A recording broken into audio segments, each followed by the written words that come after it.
Today we are going to start our new chapter India's foreign trade. इस chapter में हम पढ़ेंगे कि हमारा जो विदेशी व्यापार रहा, भारत का जो फॉरेन ट्रेड रहा वो कैसा रहा।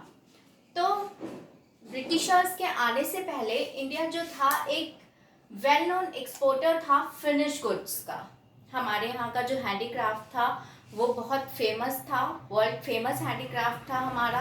यहाँ का जो हमारा क्लोथ था स्पेशली सिल्क वो बहुत अच्छी क्वालिटी का था। तो भारत जो था वो उनका एक मेन एक्सपोर्टर था। लेकिन जब ब्रिटिशर्स इंडिया में आए तो उन लोगों को ये देख के कि हम तो एक बहुत अच्छे एक्सपोर्टर हैं और विदेशों तक हमारी पहुंच है, हमारा नाम है वहाँ पर, ये चीज़ उन लोगों को अच्छी नहीं लगी। तो उनका मोटिव क्या था, हमारा जो ट्रेड था या हमारा जो भी हमारी स्पेशलिटीज़ थी उनको ख़त्म करना। इसके लिए उन्होंने क्या किया, उन्होंने डिस्क्रिमिनेटरी टैरिफ पॉलिसी भी अडॉप्ट करी। या आप लोग पहले भी पढ़ चुके हैं कि हमारी डिस्क्रिमिनेटरी टैरिफ पॉलिसी क्या थी। तो वो लोग जो हैं वो भारत में आके, इंडिया में आके वो अपना जो उनका ट्रेड था, उनका जो बिजनेस था, उनका जो व्यापार था वो करना चाहते थे। लेकिन वो किसी भी तरीके से इंडिया को बढ़ते हुए नहीं देखना चाहते थे। वो इंडिया पे अपना होल्ड रखना चाहते थे। तो उन लोगों ने एक डिस्क्रिमिनेटरी टैरिफ पॉलिसी को भी अडॉप्ट किया।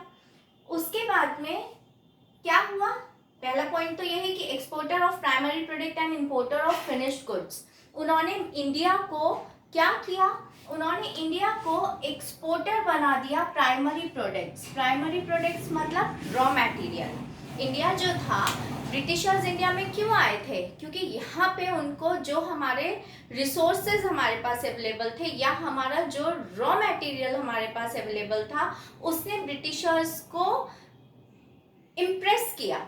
उसको देख के वो लोग यहाँ पर आए क्योंकि यहाँ पर एक ह्यूज अमाउंट था रॉ मटेरियल का जो उनको अपने प्रोडक्शन के लिए चाहिए था।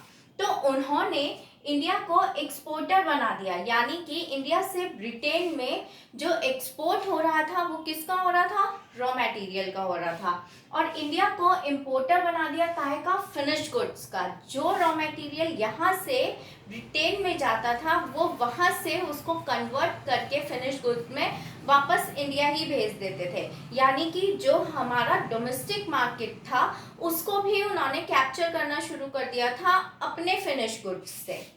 दूसरा, British use our natural resource for raw material for their production. हमारा जो भी नेचुरल रिसोर्स था उसको उन्होंने अपने प्रोडक्शन के लिए यूज किया। यानी कि हमारा ही नेचुरल रिसोर्स हमारे यूज में नहीं आ रहा था बल्कि वो किसके लिए यूज हो रहा था, ब्रिटिशर्स के लिए। और अपने रॉ मटेरियल को हम सस्ते दामों पे क्या कर रहे थे, एक्सपोर्ट कर रहे थे।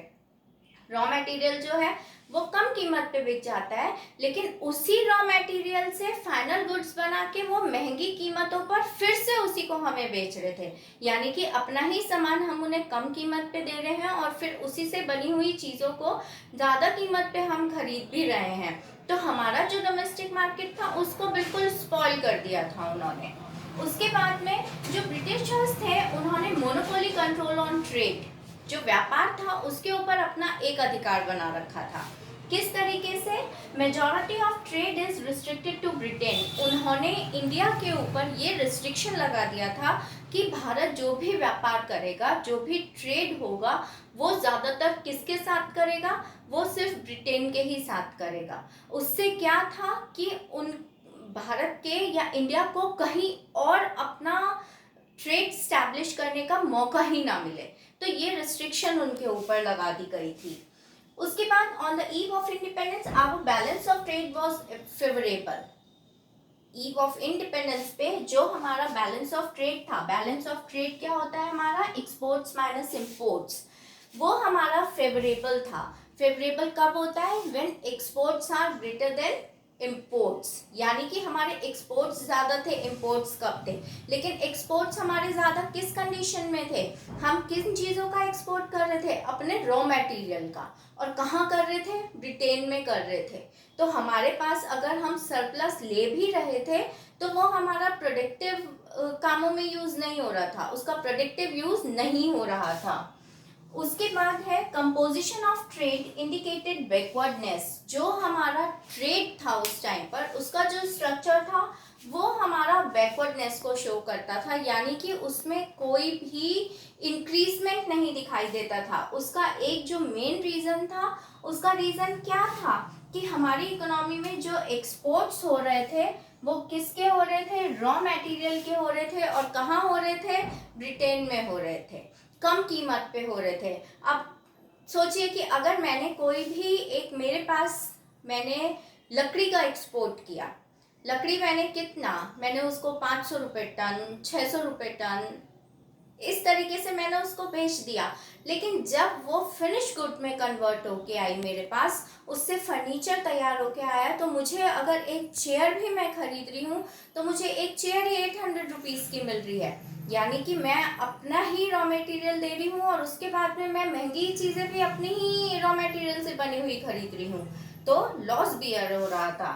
और इम्पोर्ट्स जो हो रहे थे हमारे, इम्पोर्ट्स किसके हो रहे थे, फिनिश गुड्स के, और वो फिनिश गुड्स कहाँ से आ रही थी, ब्रिटेन से आ रही थी। तो इस तरीके से हम ये देख सकते हैं कि जो हमारा फॉरेन ट्रेड था at the time of independence, it was not in a good position और इन अ गुड शेप। क्यों? क्योंकि ब्रिटिशर्स ने हर तरीके से जो हमारा ट्रेड था उसका एक्सप्लॉयटेशन कर रखा था, क्योंकि उनका मोटिव यही था कि वो इंडिया का जो ट्रेड था उसको वर्ल्ड फेम तक नहीं पहुंचने देना चाहते थे।